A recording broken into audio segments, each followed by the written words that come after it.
más gente y empezamos.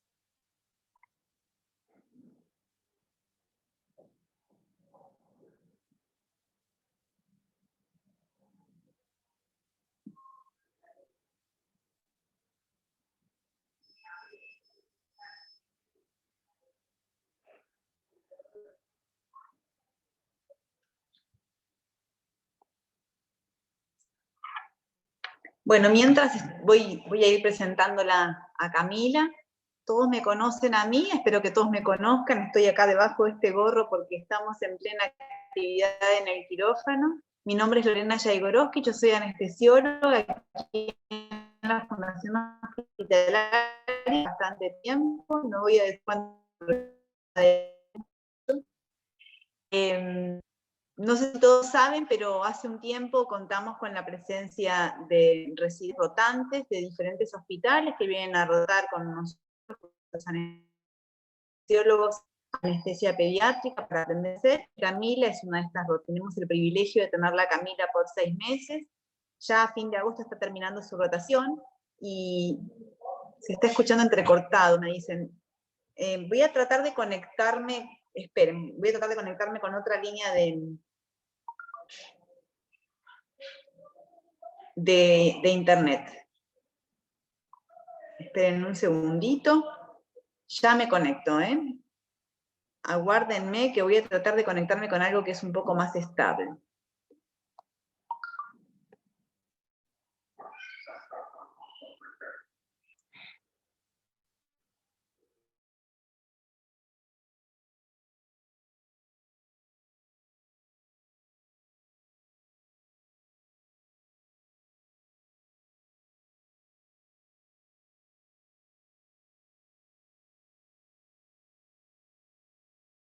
Rotación extendida de 6 meses.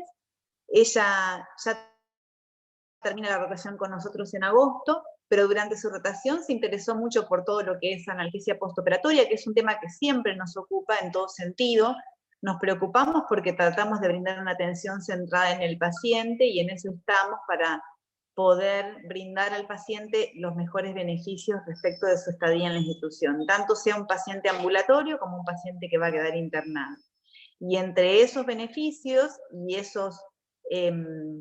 ese tipo de tratamiento terapéutica que se emplea con el paciente, el adecuado tratamiento del dolor es un tema muy interesante y ya les va a contar Camila por qué. Así que como Camila está haciendo también un curso de dolor y tiene un montón de conocimientos adquiridos nuevamente y de su corta experiencia, pero también brindados a través de nosotros o con lo que hacemos en este área, ella preparó una charlita acerca de un enfoque bastante amplio sobre el tratamiento del dolor en diferentes grupos de pacientes. Diseñó una especie de protocolitos para que entre todos veamos y podamos ajustar y ver si están de acuerdo para poder implementarlos, y de esa forma, con el feedback de ustedes y con la contrarreferencia, poder hacerlo mejor para tratar de brindar a los pacientes la mejor atención. Así que los dejo con Cami. Muchas gracias, Cami, por preparar la presentación, y bueno, es toda tuya.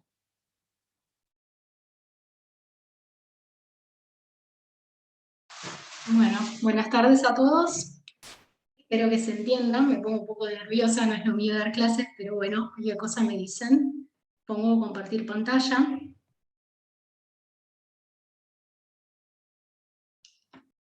Si hay algo que no se entienda o no se escuche, me van avisando.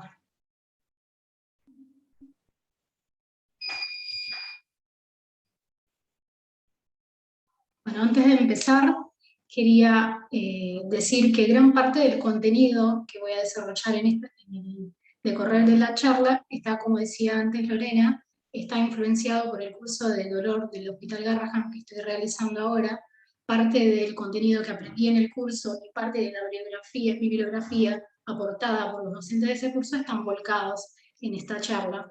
También utilicé un protocolo de analgesia postoperatoria utilizado por la doctora Nancy Biondini. Usé subgráficos. Agradezco a esas personas que, aunque no me están escuchando, agradezco el aporte para la charla de hoy. Para empezar, quería decir que el acceso al manejo del dolor, el no tener dolor, es un derecho humano y debería ser una preocupación de todos nosotros. El no tratarlo sería violar un derecho humano y eso sería muy grave, ¿no? Quería empezar hablando un poco de qué es el dolor, si bien todos sabemos, pero el dolor es una sensación o una experiencia desagradable, y esa sensación o experiencia desagradable afecta al estado anímico, al desarrollo de la vida normal de la persona que lo padece, aumenta las posibilidades de complicaciones posoperatorias y también retrasa la recuperación posoperatoria. En el caso particularmente del dolor agudo posoperatorio, esos tienen características particulares, que se caracteriza el dolor agudo posoperatorio en ser un dolor de inicio reciente, con una duración limitada, y que es consecuencia de la estimulación nociceptiva de los diferentes órganos y tejidos. También tiene la característica de tener una intensidad más alta en las primeras 24 horas e ir disminuyendo progresivamente. El dolor agudo posoperatorio es un problema a nivel mundial. Según la bibliografía que estuve buscando, el 30 a 60% de los pacientes posoperatorios, eso específicamente en la anestesia pediátrica, en las cirugías pediátricas, el 30 a 60% de los pacientes posoperatorios van a desarrollar dolor moderado a severo. De esos, el 24% a las 48 horas van a seguir teniendo dolor y el 13% a los 7 días seguirán teniendo dolor. De hecho, en Suecia está la estadística muy bien hecha. Se vio que el 77% de los niños sometidos a cualquier tipo de cirugía tienen algún tipo de dolor, de los cuales el 23% de esos 77 tiene dolor moderado a severo. Es bastante. ¿Cómo podemos saber la intensidad del dolor agudo posoperatorio? Hay diferentes factores que influyen en el impacto y en el dolor agudo posoperatorio. Los más importantes, más importantes son los factores derivados de las cirugías, pero los factores derivados del paciente también son importantes, digamos. Dentro de los factores derivados de la cirugía, el tipo de cirugía es uno de los factores de mayor relevancia, digamos. Si es una cirugía superficial o al contrario es una cirugía intraabdominal o intratorácica, a mayor impacto de la cirugía será mayor el dolor agudo posoperatorio. El trauma tisular generado por la cirugía también, la cantidad de la manipulación, si hay algún tipo de resección, etc. Y dentro de esos, hay determinadas cirugías que tienen un impacto doloroso mucho mayor, como por ejemplo las cirugías ortopédicas mayores, las cirugías abdominales abiertas, las cirugías torácicas. Hay otros dos factores que están relacionados con la cirugía, que son la presencia de hipotermia. Un paciente que presenta hipotermia con una temperatura menor a 35,4 o menor a 34 grados, se va a asociar a un mayor dolor postoperatorio. Y lo mismo la presencia previa de una infección, como por ejemplo en los pacientes con peritonitis apendicular, que viene con una apendicitis, pero que además tiene sobreagregado una peritonitis, se vio que del dolor postoperatorio que va a tener es mayor. Y después los factores derivados del paciente, como por ejemplo la ansiedad preoperatoria, el dolor preoperatorio como mencionaba antes, y la edad del paciente también son factores que van a influenciar en el dolor postoperatorio. Me trabo. Ahí va. ¿Cómo podemos valorar el dolor? Hay diferentes escalas, después me gustaría saber cuál suelen usar ustedes, pero hay diferentes tipos de formas, de diferentes enfoques para evaluar el dolor. Hay, por ejemplo, escalas conductuales que miran la expresión facial, el llanto, el movimiento, y otras escalas que utilizan indicadores fisiológicos que son secundarios a la respuesta la respuesta autonómica generada por el dolor, como por ejemplo el aumento de la frecuencia cardíaca, el aumento de la presión arterial, el aumento de la liberación de catecolaminas por esa estimulación simpática que genera vasoconstricción y finalmente de saturación arterial, que sería más marcado de los neonatos. Y después están las escalas de autorreporte, que es el gol estándar. O sea, es lo que el niño dice que siente, el dolor que dice tener el niño. O sea, las escalas neonatales, como por ejemplo la escala CRICE, combina tanto parámetros conductuales, como por ejemplo el llanto, la expresión facial, los periodos de sueño, como parámetros fisiológicos. En el caso, por ejemplo, de niños menores de 5 años, también se pueden usar métodos conductuales y fisiológicos, como por ejemplo la escala Flack, que es una de las más variadas y usadas, que mira la expresión de la cara, si tiene el ceño fruncido, la mandíbula tensa, si está en flexión, eso es debido a la respuesta motora somática, que es una de las primeras respuestas al dolor, la flexión, las posiciones antálgicas. Si el paciente está acostado, o por el contrario está rígido, la capacidad o no de consuelo también es algo muy usado para valorar el dolor. Es muy importante recordar que los nenes menores de 4 años no pueden manifestar intensidad del dolor, sino que dicen que les duele o no les duele. Y siempre que sea posible, se debería, y mayores de 7 años, están los métodos autoevaluativos, como la escala verbal numérica y la escala verbal analógica, análoga digo,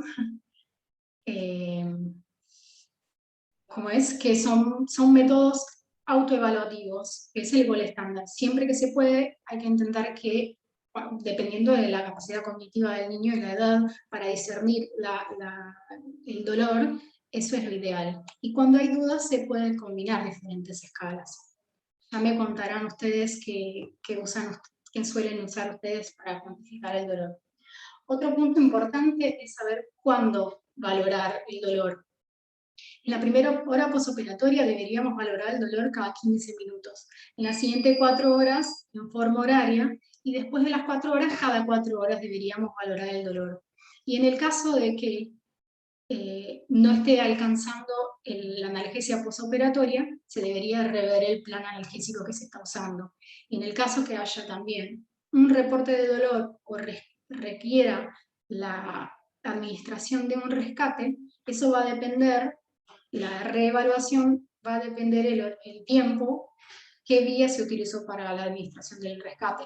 En el caso de que se haya usado la vía endovenosa, se debería esperar 15 a 20 minutos, eso se debe a que el pico de acción de la morfina es aproximadamente a los 30 minutos, el tramadol, de la morfina a los 20 minutos, y el tramadol entre los 30 y 40 minutos, y en el caso de que se utilice la vía oral, a la hora se debería reevaluar. Y otra cosa muy importante es documentarlo, para que todos podamos hablar el mismo idioma y ver qué está pasando con ese plan analgésico, si está funcionando o no. Además, si en el caso de que un paciente requiera más de 3 rescates, hay que ver si el plan analgésico, las dosis, están adecuadas para la intensidad del dolor que tiene el paciente. Otra cosa muy importante es diferenciar dolor de delirio de emergencia, que es algo relativamente frecuente, o bastante frecuente diría, porque hasta casi un 30% de los pacientes pediátricos lo desarrollan, o sea, 3 niños de cada 10 pueden llegar a desarrollar delirio de emergencia. Y ese delirio se trata de un estado disociativo transitorio, caracterizado por irritación, llanto inconsolable, angustia, incapacidad para cooperar, agitación psicomotora, y tiene hay un montón de factores que predisponen a la aparición de delirio de emergencia, muchos factores anestesiológicos que pueden ser, como por ejemplo, uno de los principales es el uso de la anestesia inhalatoria, que usamos bastante en pediatría, la mayoría de los pacientes se hace inducción con inhalatorios, pero hay también otros factores que se podría hacer para evitarlos, pero más allá de eso, la presencia de delirio posoperatorio, el delirio de emergencia, genera un mayor riesgo de desarrollar en el futuro conductas desadaptativas. Hay diferentes formas de diagnosticarlo. Una de las escalas más validadas, este artículo es de este año, marzo de 2021, una de las escalas más validadas es esta escala. Se puede usar en mayores de 2 años. Si bien la idea no es acá que nos pongamos a ver cuántos puntos suma un nene cuando está llorando, quejándose, pareciendo dolor, hay algunas cosas. Entender esta escala nos ayudaría a descartar el delirio posoperatorio o pensarlo, sabiendo que una de las principales características del delirio posoperatorio es la falta de contacto visual con el padre o el cuidador. Un nene que siente dolor generalmente hace contacto visual y hace acciones con propósito, que eso no está presente en el delirio, y tiene conciencia de entorno. Con lo cual, si tenemos un chico que parece tener dolor, que está muy molesto, está inconsolable, está inquieto, pero que hace contacto visual con el padre o el cuidador, y sus acciones tienen un propósito, tienen conciencia de entorno, lo más probable es que sienta dolor, no delirio. Pero si por el contrario el chico está perdido y no hace contacto visual, se debería pensar la posibilidad de que sea delirio de emergencia. Si hay duda y no se puede tener seguridad de que sea delirio y sigue pensando que puede ser dolor, se debería tratar el dolor y no quedarse con que es delirio. ¿Y por qué es tan importante tratar el dolor? Porque el dolor no tratado tiene consecuencias, y esas consecuencias genera alteraciones neuroendocrinas, alteraciones sistémicas y una respuesta inflamatoria, que dicha respuesta inflamatoria está relacionada tanto con la intensidad del trauma quirúrgico, aunque puede ser modulada por la técnica anestésica, cuando nosotros usamos, por ejemplo, fármacos antihiperalgésicos, corticoides, etc.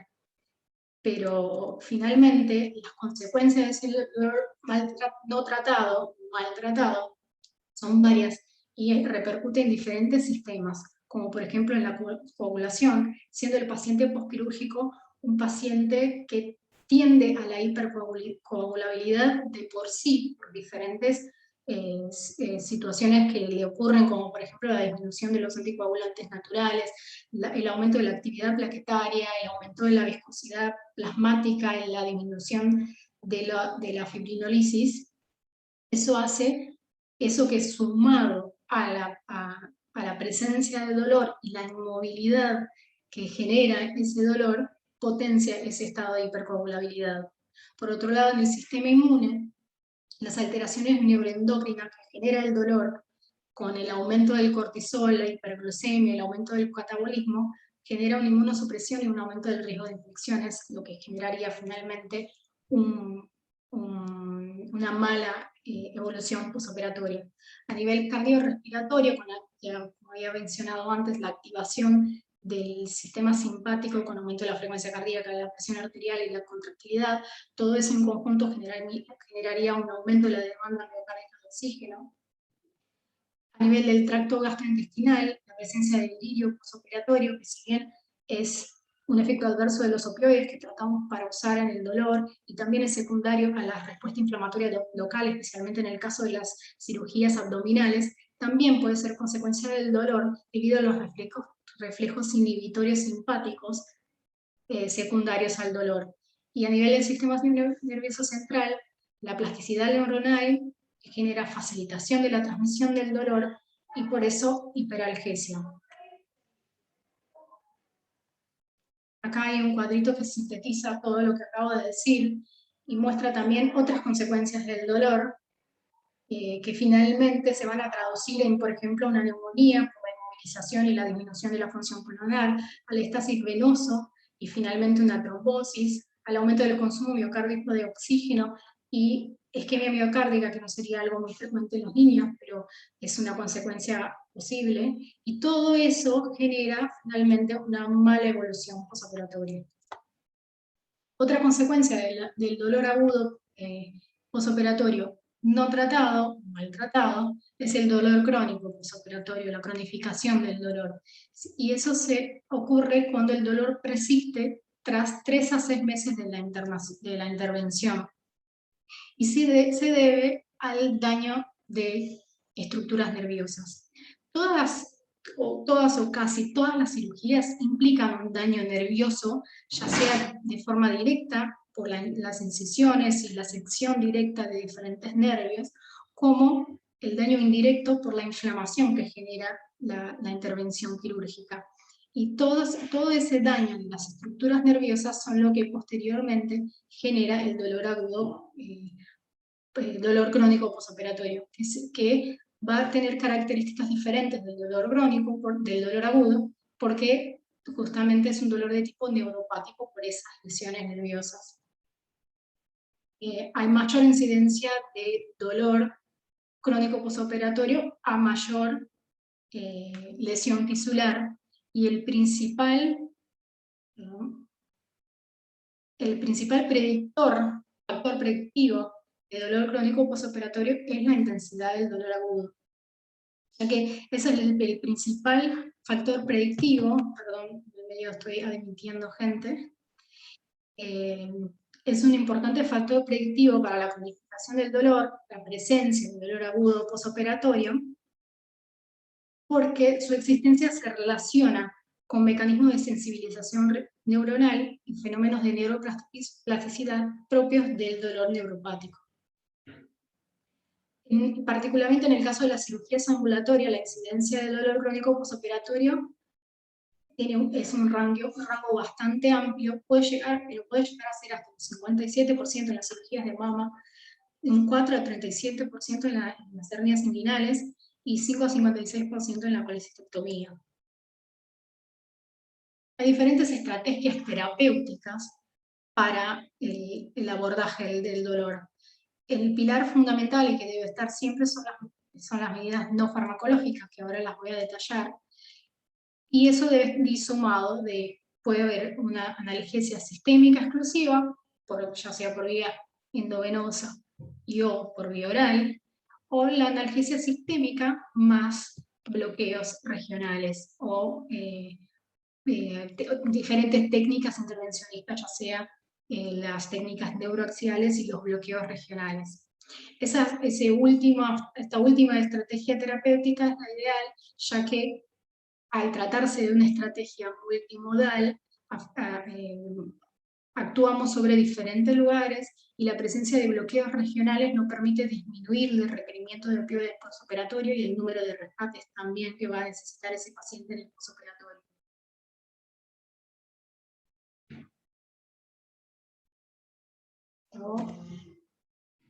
Las medidas no farmacológicas son muchas y principalmente en el ámbito pediátrico son muy importantes. Y van desde el control de la ansiedad, dando información tanto a los padres como al niño, obviamente en un idioma que el niño pueda entender, ¿no? Pero el tener información es muy útil para mitigar el miedo a lo desconocido, a disminuir la ansiedad pre- y posoperatoria. Permite una adecuada administración de analgésicos en el posoperatorio, porque muchas veces de lo que leí, varias guías españolas, por ejemplo, adjudicaban al dolor, a la frecuencia del dolor agudo posoperatorio, especialmente uno de los principales factores era la falta de información por escrito para los padres y el miedo a los efectos adversos por una mala información hacia los padres. Dar también la información para darles pautas de alarma, de cuándo comunicarse si no se logra controlar el dolor, si no va disminuyendo gradualmente, como debería ser el dolor agudo posoperatorio, qué cambios de hábitos debería tener hasta la recuperación total, comunicar la aparición de efectos adversos, etc. La presencia de los padres también es fundamental, permitir que el niño esté acompañado de su padre, el apoyo de los padres, el contacto piel con piel, la contención física es fundamental, es la tetalgesia que tanto se dice, tanto que se usa tanto en el ámbito quirúrgico, también en la aplicación de vacunas, en los procedimientos diagnósticos, etc. El entorno, permitir un entorno conocido con objetos familiares, por ejemplo, la presencia de un juguete, del chupete, el entretenimiento con técnicas de distracción, etc. La temperatura, que esté en un ambiente con una temperatura agradable, preserva el ritmo sueño-vigilia, con disminuir la iluminación, la actividad, los ruidos. disminuir las agresividades técnicas y extracciones innecesarias que muchas veces se realizan en el paciente pediátrico, quirúrgico. Tranquilamente se puede poner la vía en el quirófano una vez que el paciente esté dormido, o las extracciones para laboratorio también se puede hacer una vez que se duerme el paciente, salvo que realmente se necesite en el preoperatorio. Usar las vías que ya están canalizadas para evitar nuevas funciones que son tan dolorosas para ellos. La ingesta precoz de líquido, siempre y cuando no haya una contraindicación específica de la cirugía. Un niño que es capaz de pedir por líquido también puede defender su vía aérea, con lo cual no tendría indicación de no tomarlo o esperar determinado tiempo, ya que la sed y el hambre en el posoperatorio serían factores que también nos irían en contra en el caso de del dolor posoperatorio, se sumaría, digamos. Y después están las medidas farmacológicas, que son varias. Cada paciente debería tener un plan de analgesia personalizado y ese plan debería revisarse regularmente, ya que, por ejemplo, un dolor, una cirugía que se espera que tenga un dolor de intensidad leve, puede no ser suficiente el plan analgésico y eso debería revisarse y pasarse a un escalón más. Lo ideal es, como había dicho antes, utilizar analgesia multimodal, combinando 2 o más fármacos y o métodos analgésicos con el fin de potenciar analgesia y disminuir los efectos colaterales. Eso nos permite usar menor cantidad de dosis de diferentes drogas que juntas van potenciando su acción y actúan en diferentes lugares para mejorar la efectividad analgésica. Los fármacos que más usamos son varios, pero entre lo que, o sea, son varios los fármacos disponibles para el control de los postoperatorios. Voy a decir algunas palabras de algunos. De los que más usamos es, por ejemplo, el paracetamol, que es un fármaco que tiene pocos efectos adversos y escasas contraindicaciones, y permite disminuir la necesidad de AINES y opioides. Es un analgésico puro que actúa a nivel central y que carece de efecto antiinflamatorio, pero sí tiene acción analgésica y antitérmica. La contraindicación es el precio del paracetamol endovenoso, pero una de las cosas que quería recalcar más adelante, pero que ya que estamos acá la nombro, se debería siempre que se pueda, una vez que se pueda, priorizar la vía oral, porque se vio que si bien la vía de administración que tiene mejor efectividad es la vía endovenosa para la dosis de carga, la vía oral con el uso de soluciones se vio que tiene una curva muy parecida a la curva de la vía endovenosa, con lo cual la efectividad también es muy buena, y una vez que se pueda lograr administrar los fármacos por vía oral, se debería priorizar la administración por vía oral. Otro de los fármacos muy usados son los antiinflamatorios no esteroideos, entre los cuales los que más usamos son el ketorolac, el diclofenac y el ibuprofeno. El ketorolac tiene particularmente una acción más analgésica que antiinflamatoria, mientras que el diclofenac es más antiinflamatorio que analgésico, y tiene la particularidad de alcanzar concentraciones más altas a nivel del líquido sinovial, lo que sería muy útil para dolores de tipo articulares. Y tiene sus efectos adversos, que son principalmente gastrointestinales, se da principalmente en menores de 3 a 6 meses, con los efectos adversos más graves, como las perforaciones colónicas, el NEC, etc. También efectos adversos renales, la insuficiencia renal no ligúrica, etc. Aún así, se usa bastante los antiinflamatorios no esteroides, y en el caso de que se utilice regladamente se debería acompañar de protección gástrica para evitar justamente esos efectos adversos que puede generar. La dipirona es otro de los fármacos muy usados, si bien en otros países está prohibida por la FDA por uno de esos efectos adversos, como la granulocitosis y la aplasia medular. Hay un estudio brasilero que demuestra que si bien la existencia de de esos efectos adversos que no son dosis independientes, lo hace, a pesar de eso, son muy raros y lo que haría seguro su uso. Y por otro lado, los opioides, que voy a hablar específicamente un poco de la morfina y el tramadol, que son los que más usamos, quería aclarar que los niños tienen una mayor sensibilidad a los opioides por inmadurez de la barrera hematoencefálica, con lo cual, tanto inmadurez de la barrera hematoencefálica como inmadurez inmadurez hepática y inmadurez renal, hace que tenga una mayor sensibilidad a los opioides, con lo cual se debería utilizar esta regla, el 100-50-25, que dice que se debería usar el 100%, o sea, dosis plena del opioide en niños mayores de 1 año, el 50% de la dosis en niños de 4 a 6 meses y el 25% de la dosis en neonatos, para evitar una sobredosificación, digamos. Como particularidades, la morfina es un opioide puro que tiene su pico de acción a los 20 minutos en la vía endovenosa y a los 30 a 40 minutos en la vía oral, y tiene una duración total, por la acción tanto de la morfina en sí como su metabolito activo, la morfina 6-glucurónido, tiene una duración total de 4 a 6 horas, con lo cual el intervalo interdosis de la morfina debería ser de 4 horas, no de 6 horas como muchas veces se usa, ya que en el caso de que se use la morfina con intervalo de 6 horas, es muy frecuente la aparición de brechas algésicas en esas 2 horas de diferencia, con lo cual el intervalo interdosis debería ser de 4 horas.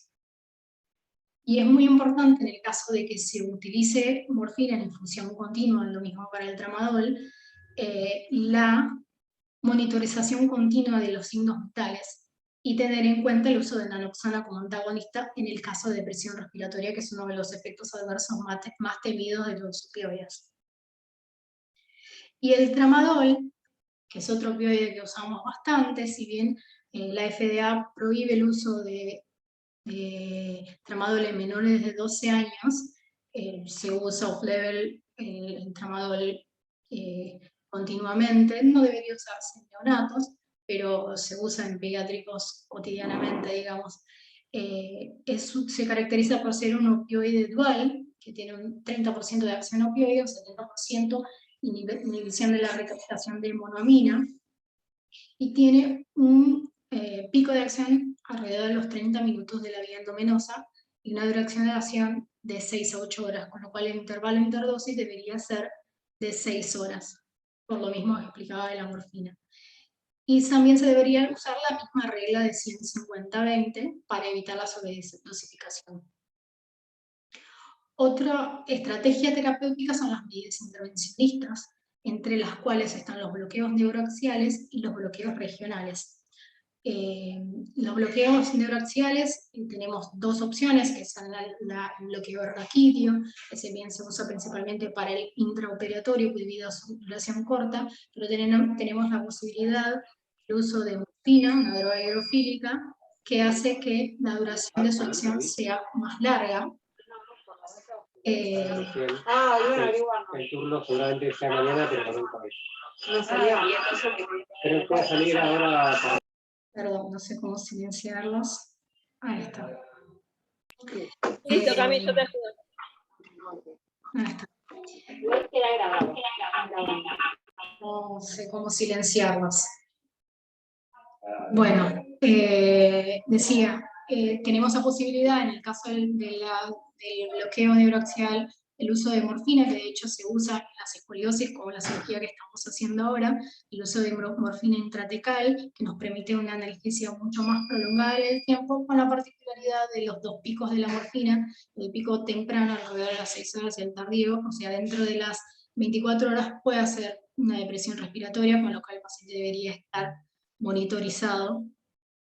en el caso de que eso ocurra y se trataría con naloxona como antagonista. La otra opción no, son la anestesia, el bloqueo peridural, que nos permite la colocación de catéter y la infusión continua de anestésicos locales, que además de generar, de cubrir la analgesia, generar analgesia y cubrir el dolor y la zona de los dermatomas según la cantidad del volumen que usemos, además de eso permite la difusión sistémica de esos anestésicos locales que nos permitiría especialmente tratar el dolor de tipo inflamatorio debido a la presencia de niveles constantes de anestésicos locales a nivel sistémico. Por otro lado están los bloqueos regionales, que son una maravilla porque permiten disminuir el requerimiento de opioides en el postoperatorio. Siempre que se pueda se debería intentar hacer, ya que si bien algunos bloqueos no generan analgesia de tipo visceral, ya que muchos generan anestesia somática, eso hace que disminuya muchísimo el requerimiento de opioides en el postoperatorio y mejore muchísimo la recuperación postoperatoria de los pacientes. Es muy variable la duración de los bloqueos, según los lugares que estuve leyendo dura alrededor de 7 a 9 horas, puede durar más tiempo si se usa coadyuvantes como por ejemplo la clonidina, la dexametasona, hay otros coadyuvantes según la droga, depende también la droga que se use, en qué concentración, pero digamos que en líneas generales alrededor de 7 horas de analgesia se logra, y esto es muy beneficioso porque son las primeras horas de mayor dolor y eso nos permitiría no necesitar una gran cantidad de opioides en todo ese tiempo. Hay dos consideraciones muy importantes que me gustaría mencionar, que en el manejo del dolor se debería intentar no tener brechas analgésicas, o sea, momentos de dolor, porque cualquier estímulo doloroso, aún leve, es capaz de desencadenar la sensibilización central y eso, posteriormente, aumenta la intensidad del dolor. Eso también aumenta la posibilidad de desarrollar después el dolor crónico, ¿no?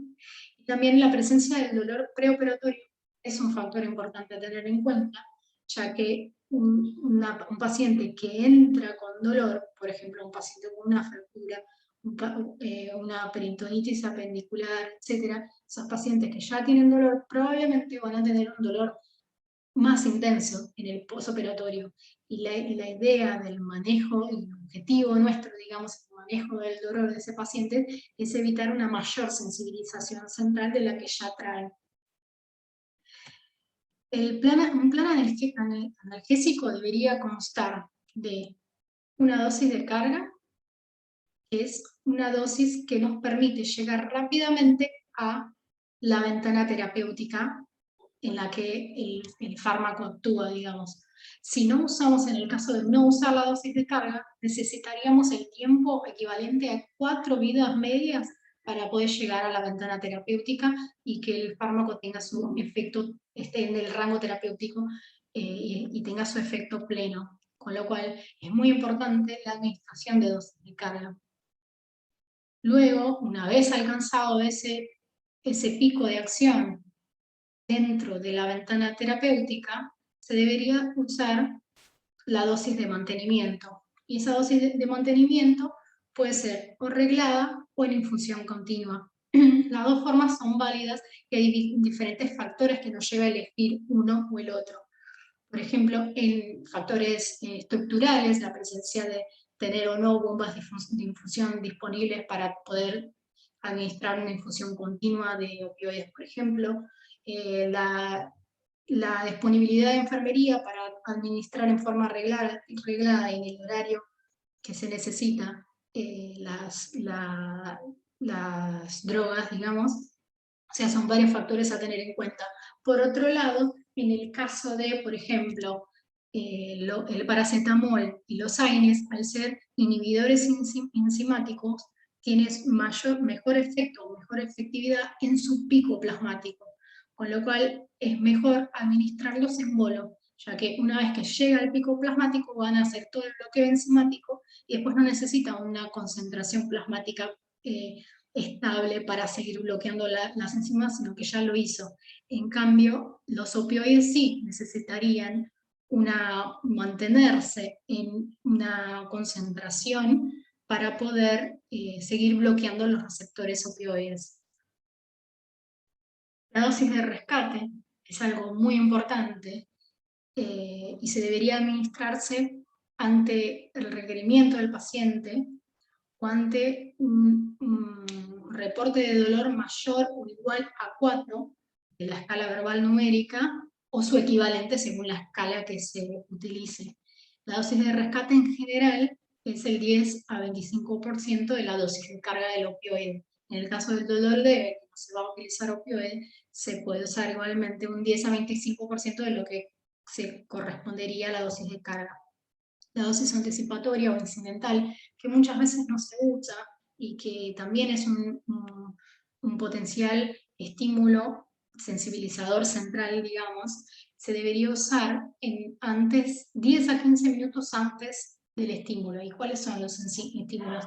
La higienización, las curaciones, la kinesiología, los traslados, son todos estímulos que van a hacer que el paciente sienta dolor, y si usamos la dosis anticipatoria, que es la misma, el valor es lo mismo que el rescate, va a hacer que ese paciente no se vaya de la brecha terapéutica, digamos. Hay diferentes escalas y diferentes protocolos para el manejo de la analgesia posoperatoria. Una de las más conocidas es la escala de Oxford, que divide el dolor en leve, moderado, severo, y tiene como base el uso de AINES y un analgésico puro, y en el caso del dolor moderado severo se suma también un opioide, además de los coadyuvantes, para evitar los efectos adversos de las drogas, de las anteriores, de los antiinflamatorios y de los opioides.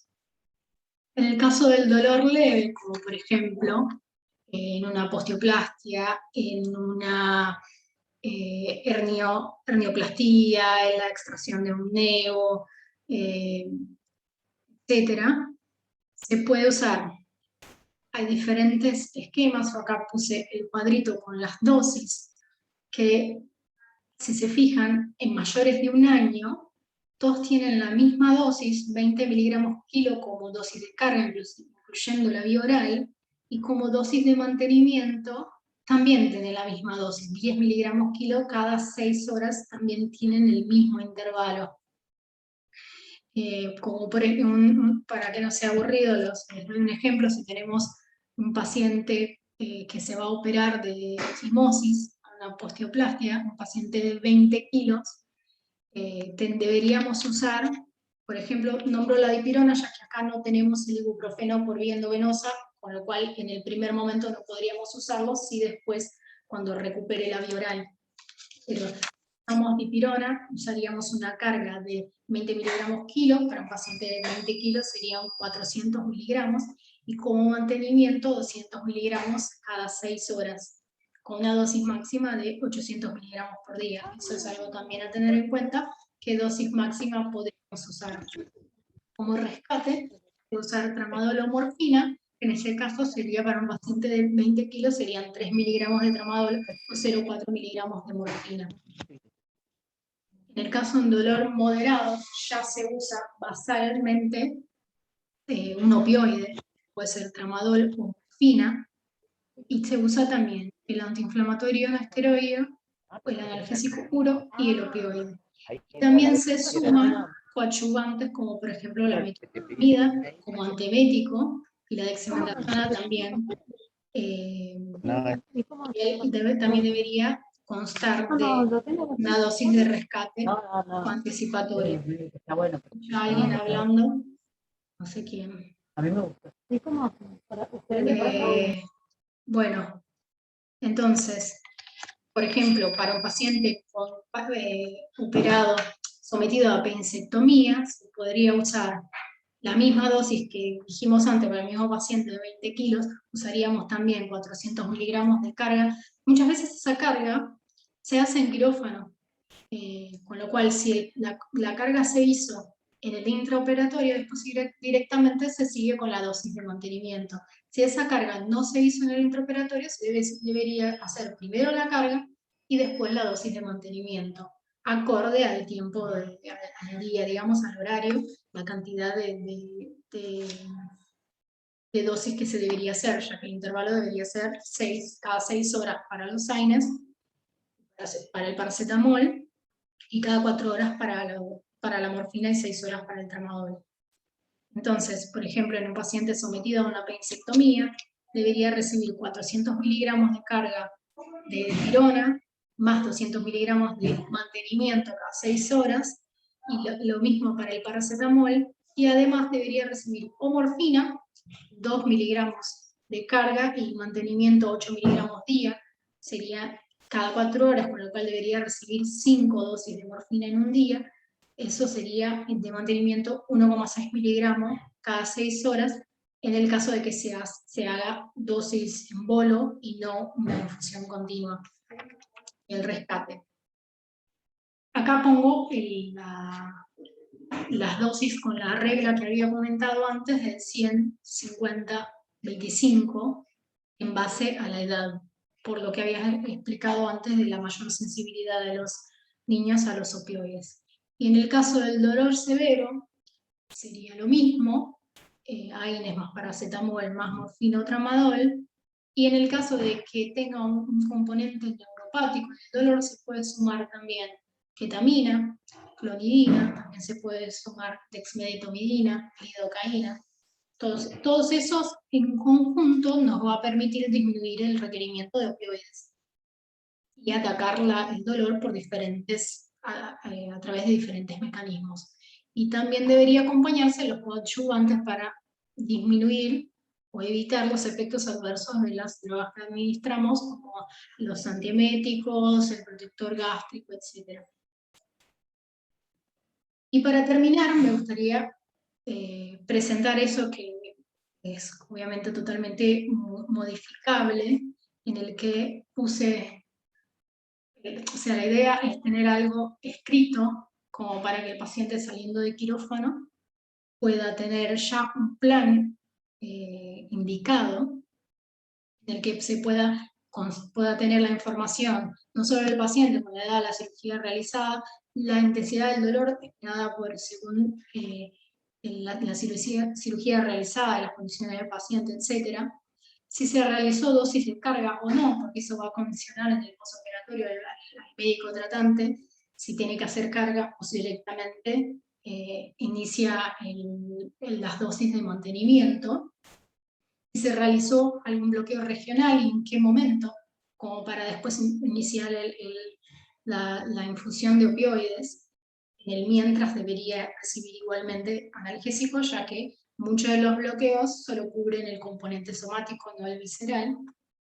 Y después está lo que explicaba antes, de los diferentes dolores, están los esquemas posibles en el que se puede completar la dosis adaptada al peso del paciente. ¿Qué dosis se debería usar en base al dolor que va a tener el paciente? También acá especifico cuándo se debería realizar rescate, cuándo se debería reevaluar una vez hecho el rescate, la dosis incidental y todas las dosis que antes explicaba para los opioides y de los AINES en el caso de las diferentes edades. Por último, esto también, que es información para padres, para evitar errores en el entendimiento, digamos, para los padres que en el posoperatorio suelen estar nerviosos, como distraídos quizás, o con la atención puesta en el niño que acaba de salir del quirófano, y quizás tener la información por escrito permitiría un mejor manejo posoperatorio del dolor, y también permitiría que se administre en el tiempo indicado, digamos. Por eso puse cuál sería la dosis cuando se usa el ibuprofeno en jarabe al 2 o al 4%, que son las presentaciones que solemos tener.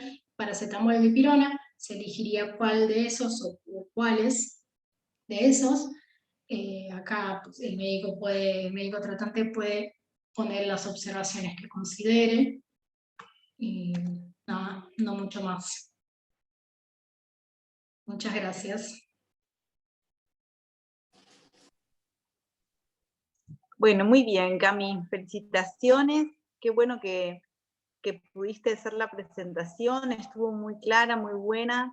Hay algunos detalles que me gustaría comentar y también me gustaría que el resto de los que están conectados participen con sus preguntas, sus sugerencias o sus dudas respecto de lo que dijiste. La primera cosa que quería comentar es acerca de lo del delirio, lo del delirio de emergencia. Cuando hablas de emergencia, no es que el delirio se presenta de emergencia, sino que se presenta en la emergencia de la anestesia general. Con lo cual, el delirio se ve en los primeros 20 minutos de la salida del niño del quirófano o en el que el paciente se despierta. Es raro ver delirio en un paciente que ya está 2 o 3 horas en la habitación o en la terapia intensiva. Eso es una cosa que quería aclarar para que no se confunda, que tal vez el niño que ya pasó de los primeros 20 o 30 minutos de la salida del quirófano y ya fue a un sector de internación o un sector de cuidado intensivo y vuelve a un estado similar, agitación y el descontrol, lo más probable, el 35% de los casos, es que se trate de dolor no tratado o alguna incomodidad en el paciente. El delirio de emergencia queda reservado para los primeros momentos de la salida del quirófano. Y el tratamiento, en general, lo hace el anestesiólogo porque es con propofol endovenoso cuando el paciente se torna incontrolable y se pone en peligro para su propia integridad, o se quiere arrancar los accesos, o se quiere bajar de la camilla, o tirar, o no soporta estar en brazos de nadie y demás. Así que el tratamiento lo hace en general un anestesiólogo porque se hace con drogas anestesiológicas. La segunda cosa que quería también aclarar es que así como presentaste muy bien los protocolos y los intervalos de dosis, existen las posibilidades o la posibilidad que ante los pacientes en los que se va a esperar dolor moderado o dolor severo, el paciente vaya con una infusión continua de analgésicos. Eso permitiría a lo largo del día tal vez reducir la dosis total de opioide. Cuando el paciente presente infusión continua de morfina más adyuvantes, en general la dosis total diaria de opioides, que si uno calcula una dosis estándar de aproximadamente 0,1 miligramos por kilo cada 4 horas, al final del día son 0,6 miligramos por kilo. Cuando uno calcula una dosis de infusión, en general la dosis de infusión se calcula alrededor de 0,4 miligramos por kilo y por día, o sea, es una dosis un tanto menor y se calculan las dosis de rescate, pero habitualmente como el paciente no presente estos intervalos que vos dijiste muy bien que hay que evitar, que son las brechas analgésicas, como habitualmente no las presenta porque permanentemente está recibiendo la infusión continua de analgésicos, las dosis totales se pueden reducir, con lo cual es una alternativa muy interesante que los anestesiólogos comencemos a acostumbrarnos y a ponernos de acuerdo con el personal que está en el piso o en la terapia, de dejar infusiones continuas y la indicación tanto de la infusión, del opioide, de los coadyuvantes y de las dosis de rescate. Que sería por ahí algo para agregar en el protocolito ese que vos presentaste, en donde solamente figuran las dosis intermitentes. Sí, está para la morfina y para el tramadol están... en infusión continua. Está también, sí. Perfecto, bárbaro. Me resulta muy interesante que hayas recalcado lo de la administración por vía oral. La verdad es que la mayoría de los estudios y de las revisiones alrededor del mundo y de las últimas revisiones publicadas hacen muchísimo hincapié en que cuando el paciente recupera la vía oral y es capaz de tolerar y el intestino funciona en cuanto a características activas, la vía oral es la preferible para administrar analgésicos. Eso es sumamente importante porque, primero porque no se necesita sí o sí tener una vía venosa o por lo menos rotarla o cambiarla. Segundo, porque la vía oral es más accesible para el paciente, que puede regular la forma en la que toma la medicación y aceptarla. El jarabe tiene muy buen perfil farmacocinético, como dijiste. Así que es sumamente importante que nos acostumbremos a que ni bien el paciente recupera la vía oral, la mayoría de los medicamentos, aún así la morfina, la metadona, o la hidromorfona, o la oxicodona, se pueden administrar por vía oral, solo hay que saber las equivalencias y poder administrar las dosis adecuadas y nada más. Y el otro aspecto que me resulta súper interesante y que creo que tenemos que prestar mucha más atención es el tema de todos los procedimientos dolorosos que se hacen en los pacientes y qué hacemos como profesionales para tratar de evitar los procedimientos dolorosos o displacenteros. Permitir que el paciente esté confortable, permitir que esté acompañado, el contacto piel con piel, y los lactantes o en los pacientes pequeños permitir que tomen el pecho mientras se les hace una punción venosa para retirar sangre o para colocar una vía, o que estén UPA de los padres, o que estén sentados en vez de acostados, que genera muchísimo más displacer estar acostado y mirando hacia arriba que estar sentado. Tratar de reducir al mínimo los pinchazos innecesarios, sobre todo los pacientes que van a venir al quirófano, pensar que si el paciente va a venir al quirófano y lo vamos a dormir, todo lo que haya que hacerle doloroso, como extracciones sanguíneas, inyecciones, colocación de sustancias o vacunas o antibióticos o lo que fuere, se lo podemos hacer mientras está dormido. Tratar de valorar si hay que hacer algún estudio, si ese estudio es imprescindible para el ingreso al quirófano o si solo es para poder validar una sospecha o tratar de tener una referencia durante la cirugía para después poder abordar al paciente y que le puede sacar sangre en el quirófano. Hay un montón de cosas que podemos hacer por el confort y el bienestar de los pacientes. Y tenemos que prestar mucha atención todos a ese tipo de cosas. No sé si alguien quiere hacer alguna pregunta, o algún aporte, o alguna sugerencia. Ya casi estaríamos en tiempo. Podemos tomarnos 5 minutos más porque empezamos 5 minutos más tarde, pero estamos abiertos a cualquier sugerencia y a cualquier tipo de aporte, que son siempre muy valiosos.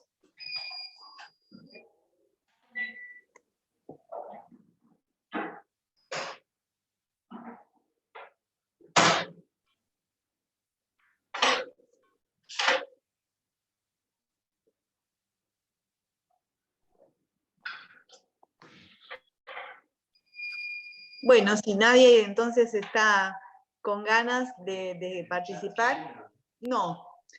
Vamos a empezar a imprimir estos pequeños protocolitos y ver de qué forma podemos interactuar con el personal en las áreas de internación y ver si funciona o si nos ponemos de acuerdo en tratar de estandarizar una tabla o una herramienta para valorar el dolor, que eso es súper importante, debería estar consignado como cualquier reporte de valoración de signo vital. En realidad es el 5º signo vital, de acuerdo a la Organización Mundial de la Salud, el dolor debiera ser valorado como un signo vital más en cada registro de evaluación de signos vitales, y ver si podemos empezar a mejorar un poquito y ser un poquito más de utilidad en el tratamiento del dolor de los pacientes.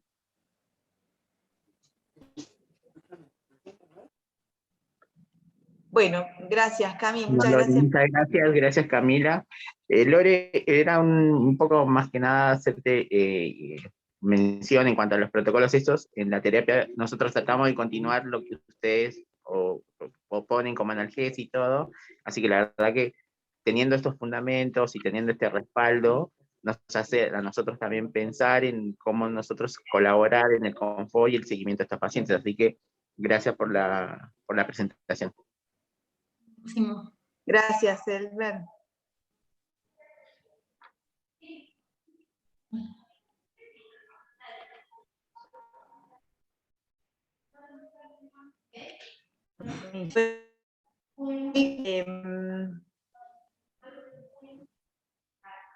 Alicia Mariani, si estás en Fundación ahora, me podés contactar en quirófano, y si no, te hago llegar mi número de teléfono para que me contactes.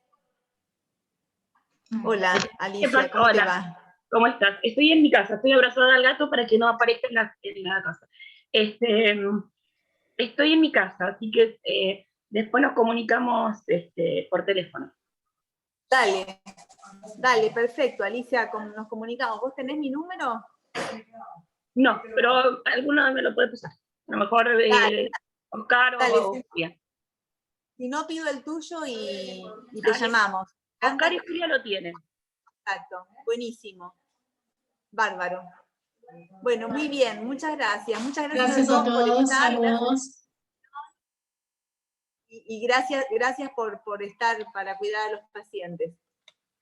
Chao. Hasta luego, gracias a ustedes. todos. Chao, Cinti. Chao. Chao.